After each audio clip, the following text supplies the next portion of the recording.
À présent, ce grand rendez-vous du secteur minier, il s'agit de la 4e édition des Journées des fournisseurs miniers prévues du 6 au 7 décembre prochain.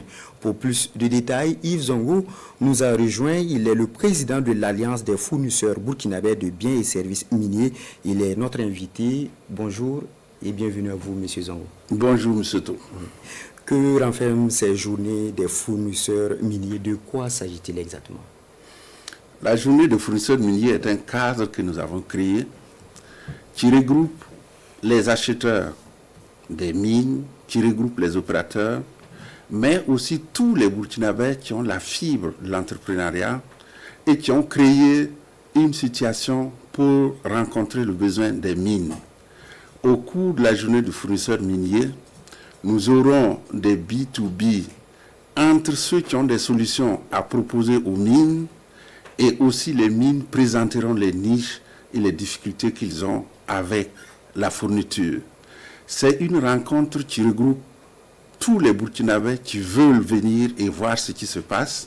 Dans les stands, ils sont autorisés, mais c'est aussi une rencontre de professionnels qui ont besoin de communiquer et avec des thèmes qui les permettent de regarder en face ce qu'il y a comme difficultés et trouver les voies et moyens pour les résoudre. Alors, vous êtes à la 4e édition. Logiquement, il y a eu un thème. Et qu'est-ce que cette édition a de particulier par rapport aux autres, évidemment? Cette édition, nous voulons marquer une pause pour regarder notre combat depuis 2008, qui a eu des points avec accent circonflexe en 2015 avec la loi 101 et 102 dans le code minier. Et nos plaidoyers étaient que si les arrêtés et décrets étaient pris à la faveur de ces deux lois, de ces deux articles, on allait probablement multiplier par 4 les emplois, les gains des fournisseurs et aussi la productivité. Et on allait avoir un transfert de techniques et de compétences nous permettant de devenir des opérateurs qui pourront travailler pour les autres. Et cette fois-ci, nous nous attardons sur des éléments donnés qui sont la gouvernance du contenu local. Ça va nous permettre de regarder avec les 95% des textes votés, qu'est-ce que nous avons pris comme chemin depuis 2 ans, est-ce que nous pourrons réorienter ou bien nous sommes sur le bon chemin. Alors, c'est une édition, vous l'avez dit, avec un penchant sur le contenu local. Qu'en est-il concrètement, M. Zongo? Contenu local vient d'un anglicisme, local content. Pour nous, local, c'est national.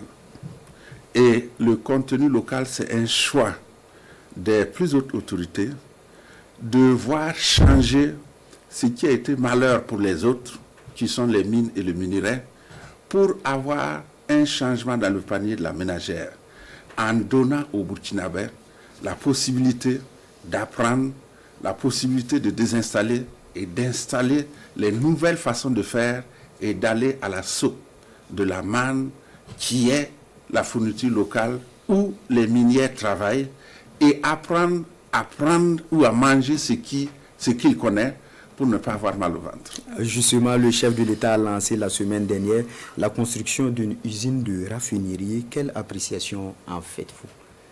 Pour nous, même quand on parle de la fourniture de biens et services, nous sommes contents de savoir que quelqu'un fournit. Mais quand la personne fait de la valeur ajoutée ou de la transformation, c'est essentiellement important.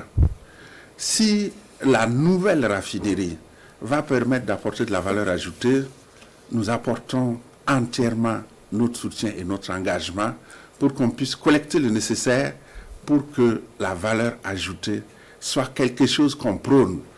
Pourquoi pas d'autres unités? Parce que vendre des matières premières ne constitue pas un élément de développement, constitue plutôt un élément de sous-développement. Et nous pensons que seules les usines, seule la transformation, seule la valeur ajoutée sont des éléments qui vont apporter le développement d'un pays.